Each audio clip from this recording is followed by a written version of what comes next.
Okay, this is my 3D printed DigUno case. What I've got here is the simple DigUno. I also got this barrel connector, female, that I've built a little landing here for. Pop it out and you see a little bit of a smooth area right there.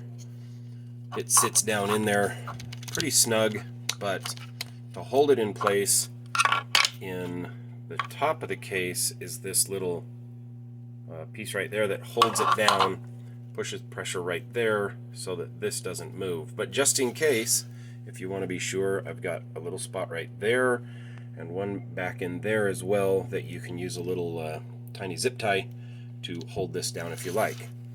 Over here I've got tiny little clips right here on the corner, right there on the corner, and two on the back side to help the actual board stay in place without screws required.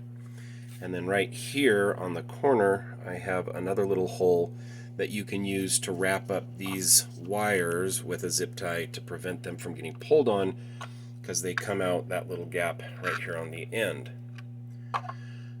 In the end then, you snap the board into place with these four little tiny clips.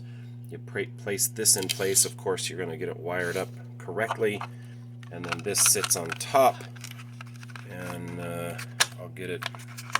And now the top is in place here. You can see the barrel connector sits right here, and it's pretty fixed. If you wanted to get the zip tie, you could. And around this side, those come out this side.